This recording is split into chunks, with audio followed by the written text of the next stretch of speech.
whether it's affordable, dependable, and secure, energy is truly foundational to our quality of life. And we're going to get the temperature on energy today, the state of energy in Canada, with our next guest, former CEO Gwyn Morgan. A clear path forward requires looking back and learning. Good public policy requires human connection. It's a consideration of the facts, applying common sense and innovation. It's urban, it's rural, it's real life.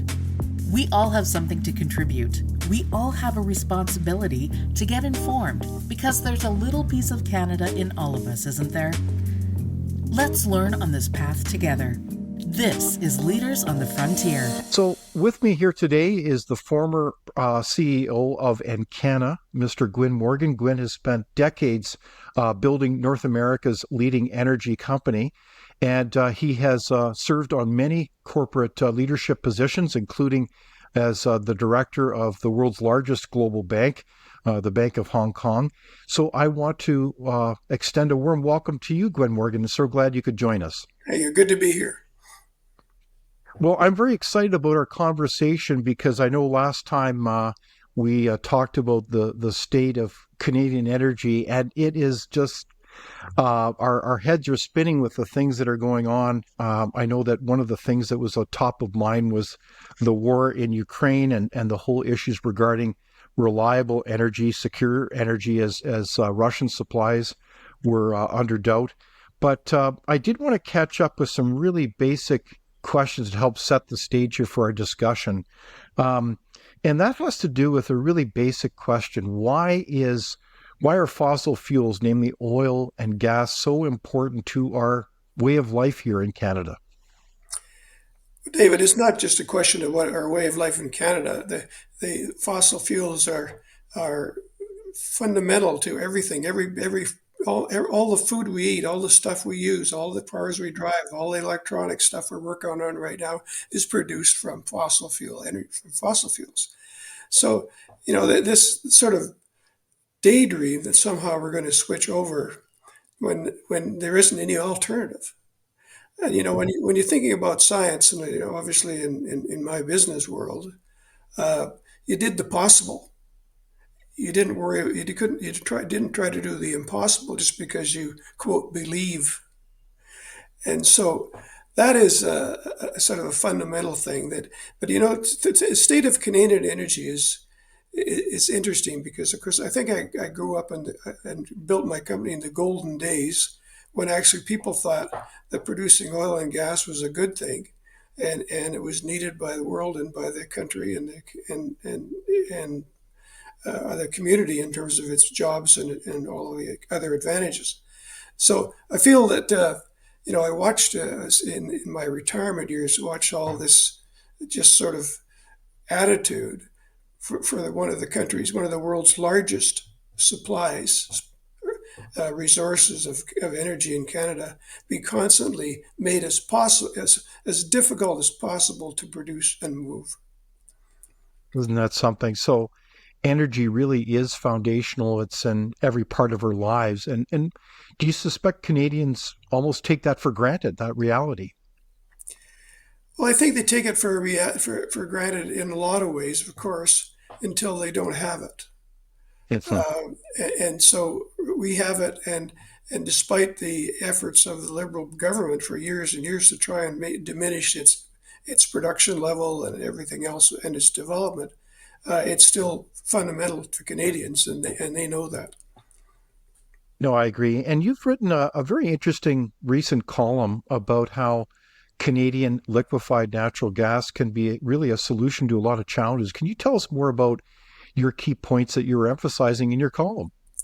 Yes, well, the thing where I got the sort of a motivation to start writing a column was when Pierre Poilievre and the Conservatives have been axing the tax as hard as they could, or at least campaigning that way.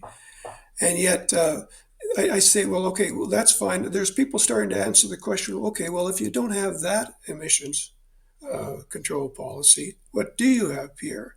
And so that's why I got onto this column, because there's a way of not only uh, controlling emissions, but to actually bring revenue and riches to our country and jobs and that we badly need. So, and that's export of natural gas, liquid natural gas. I go back a long ways with this because the only project to survive out of 20 that was proposed in 2010 was the LNG Canada project. All the other ones, because of the Liberal government making it so difficult, they just gave up. They spent billions and billions of dollars and just gave up. But LNG Canada is Andy Calitz, the guy that was running it. He's a South African. Wasn't going to give up. He wasn't that kind of a guy, and I was very close to him. Uh, and so he just kept hanging in there. And now the $33 billion project is almost ready to come to fruition. The other 20, the other 19, um, what I think we need to do is have a policy that actually encourages LNG, and some of those 19 will come back and create even more jobs and more energy for the world, while also, by the way, reducing emissions by 50% for the coal dependent countries like China. So this is a very interesting point. Canada has extraordinary, and you know this better than anyone, extraordinary natural gas reserves. We've got this incredible project coming on stream in Kitimat in northern British Columbia, and that's going to create enormous opportunity. But we've got so many others that were sidelined due to difficult regulations in the environment, the environmental context. So you're saying we should get on with developing those incredible LNG resources, and in the process actually help the world's environment. Is that what you're saying? It will help the world's environment in a substantial way. Do you know that since the COP meeting in 2015, the original one, uh, the coal-fired emissions have skyrocketed. That's an irony, and most of it, of course, in China and India, and it's China and India that we're closest. We're the closest distance to send LNG of any other country, and so and they want the fuel. So it's a huge economic opportunity, uh, and this is just one project is huge opportunity. This is an opportunity to create jobs, create wealth, and do well with for the world as well at the same time. It's a no-brainer, and meanwhile we have the carbon tax that's actually destroying the livelihoods of farmers who are trying to fertilize their crops and all kinds of other people, and and it's doing 0.001% good for emissions. So yeah, this is I don't know what to use the word ironic, paradoxical. There's so many angles you could describe this, but here we have one of our ace cards to our economy, Gwyn, has been affordable, reliable, dependable energy. And this goes for every part of every sector of our economy: forestry, agriculture, as you mentioned, manufacturing. So if we can develop that even more, it's a win for manufacturing sector as well. And ironically, the last few decades, we've done an incredible job really outsourcing a lot of manufacturing to, what is it called again? Oh, yeah, China, among other countries. So isn't there's this paradox that we're bringing in, importing all these manufactured goods from China from really bad energy industries and dirty, polluting ones. And we should actually be the home for both manufacturing and exporting clean energy to those very places like China. Is that kind of the heart of And what you're saying? we have enormous ability to do that.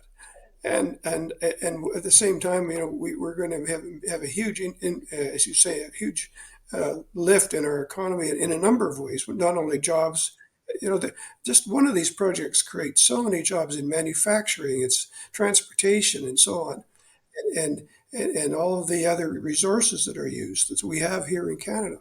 So it's just one project is gigantic, but if we unleash the real capability, it can be the biggest thing, the biggest uplift of Canadians' economy probably ever. I totally agree. So let's pay attention to Gwyn Morgan's proposal. He's outlined that in his writings. And I think all this is in the perspective of increased demand for energy from around the world. And this is something that perhaps Canadians are not aware of, as well as the importance to this industry to Canadians. And so recently we had the passing of a renowned journalist, political analyst Rex Murphy. And so in that note, I wanted to share a clip with us in this discussion, Gwyn, about Rex Murphy's thoughts about the importance of this industry. How did we get to this prosperous spot? And the last time that I think you'd probably see it on provincial levels. I go back before you even came to be, when Joey Smallwood in the 50s and 60s was Premier of Newfoundland. He was smarter than he knew. He had a slogan, develop or perish. Newfoundland is an island, had very small resources, very small population. He understood that dependent on a single thing, unless we had development, he had mines. He brought in the Cumberland Refinery in 1967. He understood that it's not enough to be sensitive about the world. You have to build a structure from within. And the governments today, I think, because we are so prosperous, have forgotten the essential elements of what makes us prosperous in the first place. So that's a fascinating clip to see Rex Murphy again. So, Gwyn, was he essentially hitting the ball out of the park there where he said, we're taking out for granted, we've forgotten what it takes to make our society prosperous? Well, my great friend Rex always hits the ball out of the court, and he had such an insightful mind on almost everything, and he certainly nailed it on that one. So let's pay attention as Canadians to what's got us to this point, the story about why we're prosperous. And for me, I think this is just such a head scratcher in this day where we hear words like net zero, just transition, all these policies largely coming from the federal government and their associated interest groups and activists funded by so many foreign foundations, ironically, that have this relentless war on Canadian oil and gas. I mean, this is insane. So why are we going down this path, Gwyn? I know you've watched this for a long time, but how do you make sense of this to Canadians? Well, I stay tuned and look at what other countries are doing, and there's not a country in the world that aren't amazed of what Canada's doing to their energy industry. Most of them, even, after the Ukrainian war started, I mean, all the issues of Europe, their biggest thing is trying to get more LNG. And if you look around the world, there's countries that are increasingly short of energy, and they can't believe that Canada, with all our resources, are doing everything it could to hamper its development and production. Well, it really is remarkable. So you're saying that from your perspective as a corporate leader that has a world perspective, Canada is truly an outlier when it comes to these radical environmental policies? Yeah, we're an outlier. We're a laughing stock. There's a whole bunch of things you could put out about it, but at least our prime minister is. But I think that it's just, it makes no sense to anyone. I mean, here we have China emissions continue to grow. They have gone up by a huge amount, all coal, and we could replace that, and they'd like us to, with natural gas and cut emissions 50%. And by the way, in some of those cities which I've been to in China, you can hardly breathe on certain days. And so it's not just an environmental issue; it's a health issue. And so, Indeed, it's the people of that country. And so, I think there's all kinds of good reasons to do what we can to send more gas to China. absolutely. So within that kind of discussion about the state of energy, we've been scanning the international market. We've talked a little bit about Russia and as well as China. One of the clips I want to share now has to do with the demands for energy from other countries, and maybe we could play that now. The bottom line about German Chancellor Olaf Scholz's visit to Canada, being hosted by Justin Trudeau, is that Germany desperately needs new supplies of natural gas, and Canada can't provide them. The Germans are facing a very bleak winter. Their citizens are going to be paying exorbitant amounts for natural gas to heat their homes, and there could even be rationing.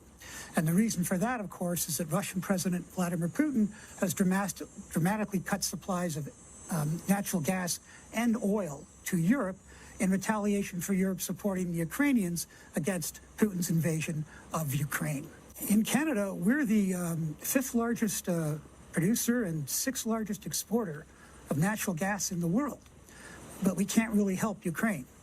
And the reason is that we lack the necessary infrastructure, the pipelines and the liquid natural gas facilities on our east coast to get natural gas into tankers to be shipped across the ocean to Germany and Europe. One of the problems is that most of our natural gas, almost all of it, goes to the United States. They're a captive market, and because of that, we lose about $9 billion a year in natural gas revenues because we have to sell it at a discount because the only place we can sell it is to the United States. And for oil, it's exactly the same thing as natural gas. That costs about $15 billion a year. Vladimir Putin, of course, is also cutting off supplies of oil to Europe. So that's why, even though we are a global power in both oil and natural gas, we can't get it to Europe. The best we can do is to increase our production slightly, give it to the Americans, and then the Americans can move around oil and natural gas because they can ship it to Europe.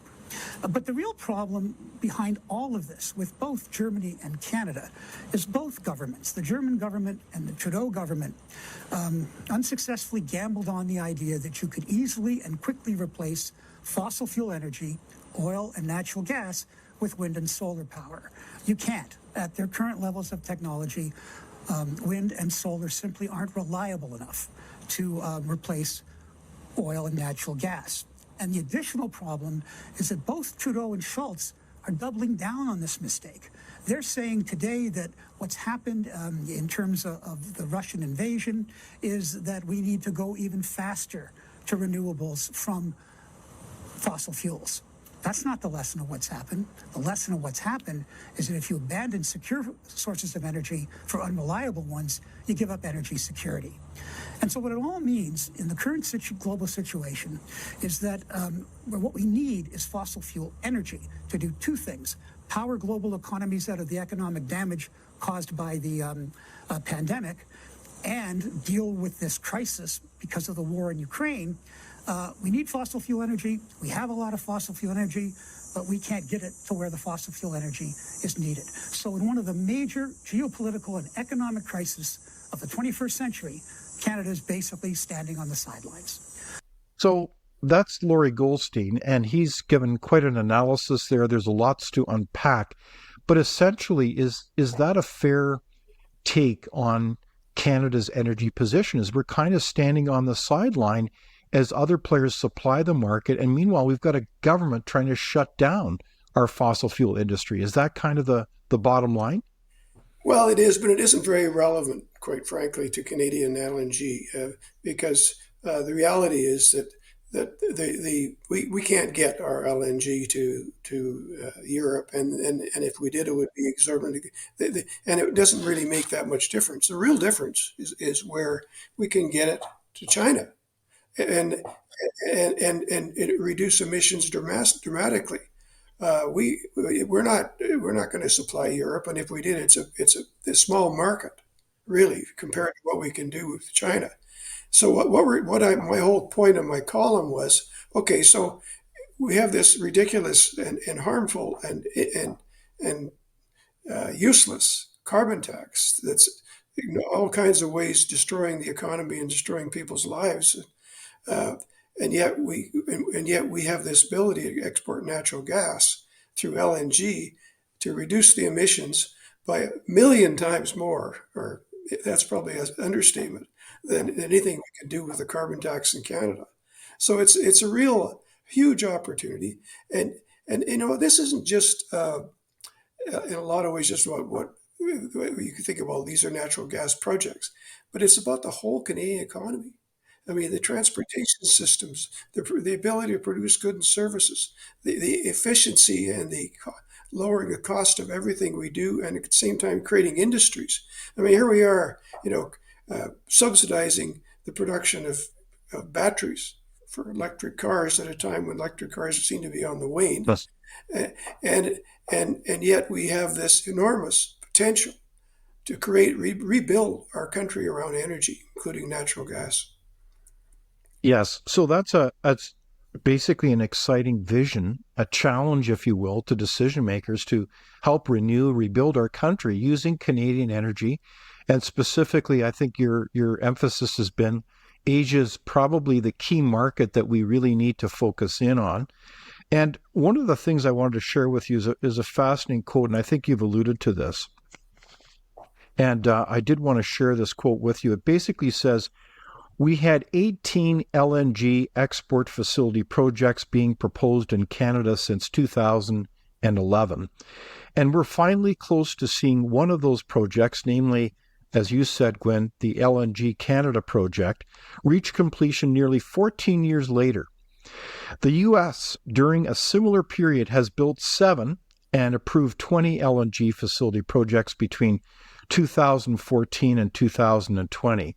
And that quote is from Dr. Lance Morlock, and he is with Ernst & Young, and he's a managing partner, and his focus is on energy resources.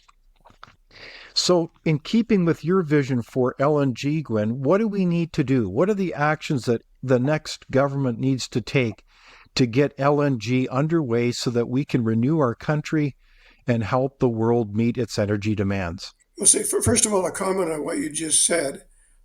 Ironically, the U.S. is at a big disadvantage in terms of exporting LNG to Asia, because it has to go around through the canal or through around Panama to get there. Whereas Indeed, yeah. from the Gulf, this is where it comes from. You got to go way around. Ours is going straight to China.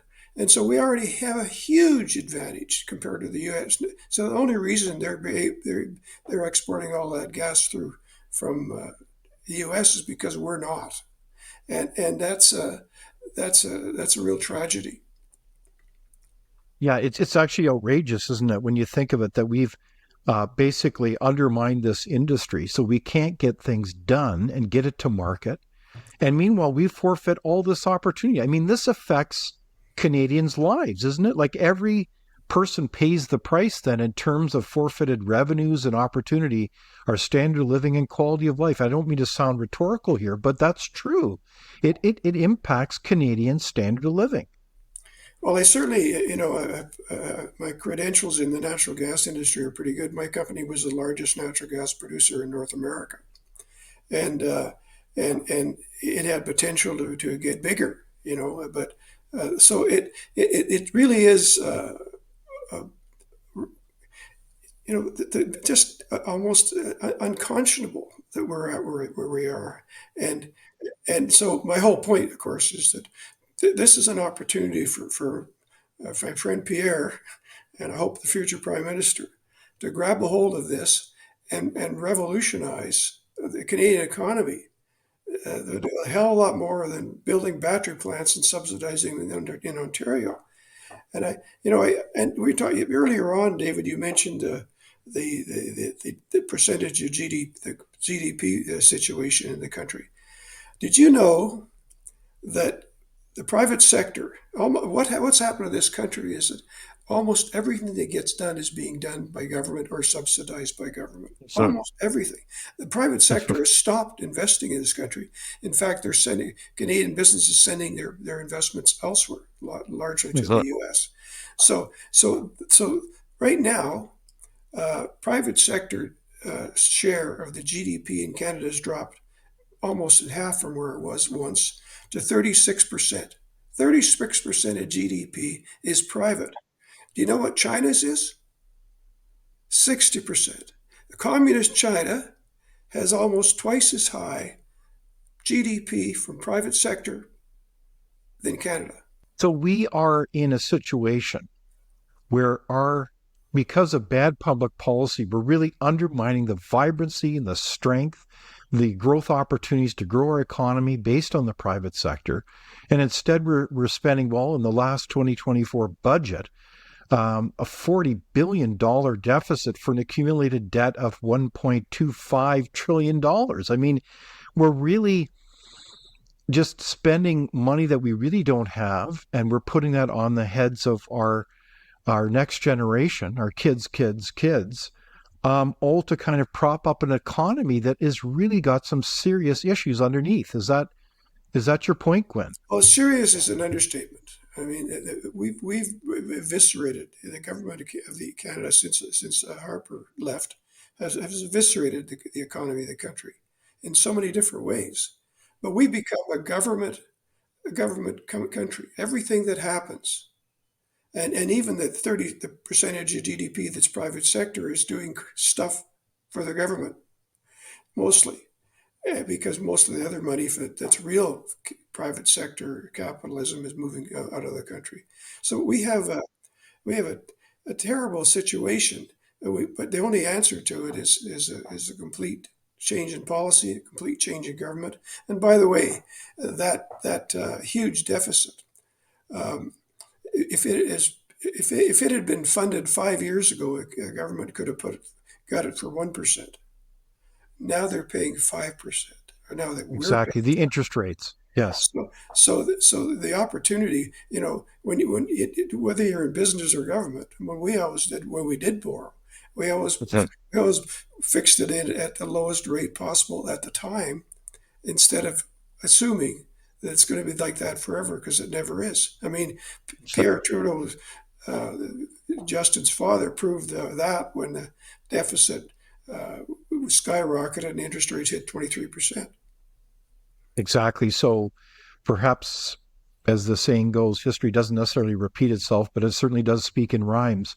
So in this case, though, are you hopeful that, and I know this is kind of a terrible thing to say, but as we see the pain of these bad policies on Canadians, that people will wake up? I mean, as you see the imposition of more carbon taxes, quote, taxes on carbon dioxide, no less, on people, and that affects people's lives, their affordability, their ability to do things. Will that pain surely over time wake people up to say, this isn't working?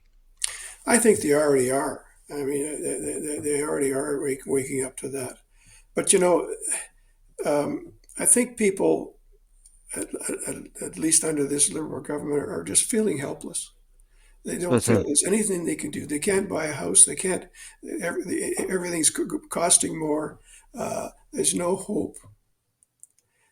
And when that happens to a country, it's hard for anybody that can see a way out, and that's very Yeah. sad, because we were great and should be a great and rich country.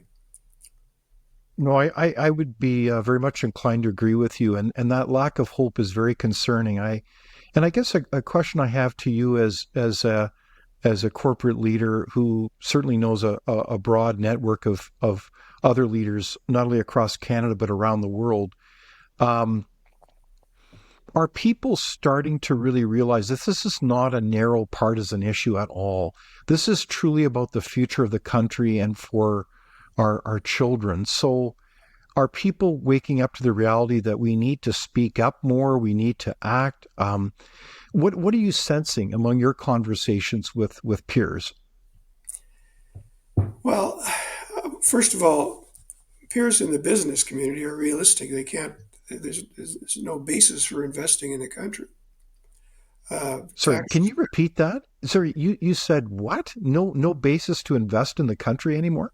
There's no basis for investing expanding their investing in the country, because because the opportunities are basically being taxed away, or in other words, they can't see a business case. And that takes me back to the time when Pierre when Justin Trudeau said there wasn't a quote business case for natural gas Yeah, export. crazy. But Yeah, now Canada and Canadian business are having trouble finding things to investing where there's a business case, because their taxes are going up. Mhm. If they do well and their stock goes up, it gets more and more taxed away by recent changes. It's like almost a helpless feeling that unless something dramatic changes, there's not much they can do. And of course, the answer to that is a big change in government. And even when that happens, then Pierre's going to have a giant job, and he'll have as much support and so on as possible to to to turn this around. But I think your point is well taken, Gwen. You've got to create the conditions for success, the conditions to grow your economy, to invest in your country, to believe in it, to have hope. And so this last budget, then, as we look, at its significant deficit of some $40 billion, we've got an increase in capital gains that has been well publicized. I believe Canada now is third in line as having the top marginal tax rate among developed nations, the so-called OECD countries. I think we're third highest to next in line from Denmark and what's the other one? Oh yeah, Chile. So if you had to rate our last 2024 budget, if you gave it a letter grade, what kind of grade would you give it? Well, what's the lowest possible grade you can give something? you know, and it's not just the economy per se, but if one of your family or personally gets sick, you can't get it's almost impossible to get treated. There's this because quote we can't fund it, and the reason we Hmm. can't fund it is because we've eviscerated the ability to fund everything. Mhm. Okay, so your point then isn't just that we've got to create good economic conditions, it's also to what end? The end is ultimately our quality of life, and all this is interrelated from affordable, reliable energy to a great business climate means a great quality of life for all Canadians. Is that the punchline? Exactly. And when people are traveling to India to get treated for a serious disease or wherever they're going, uh, Mhm. that's fundamental. I mean, I have to say personally, fortunately, my wife and I share good health, but we have grandkids and relatives and other Mhm. people, and we despair sometimes and we worry. Indeed. What if somebody gets sick?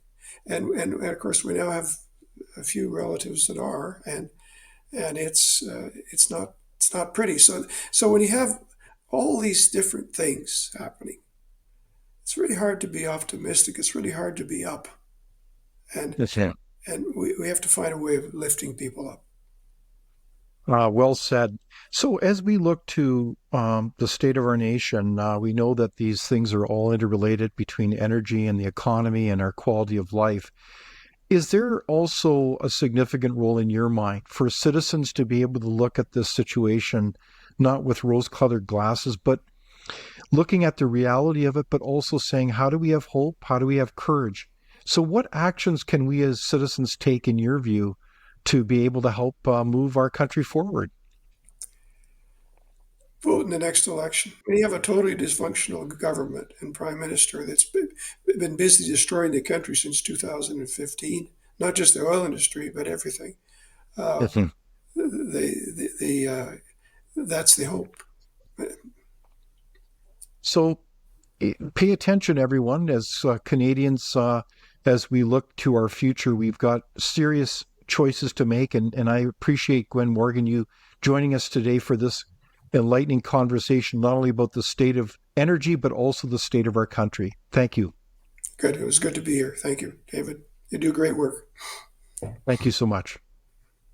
Thank you for watching Leaders on the Frontier. We're a nonpartisan think tank. We explore ideas, policy, and practical solutions that can make a difference in the lives of Canadians. We do not accept any government funding. We work for you. Thank you for supporting Frontier. Visit fcpp.org to give. While you're there, be sure to check out our latest articles and research. Without open discussion and debate, you're not thinking, nor are you free. Comment below. We'd love for you to join the conversation.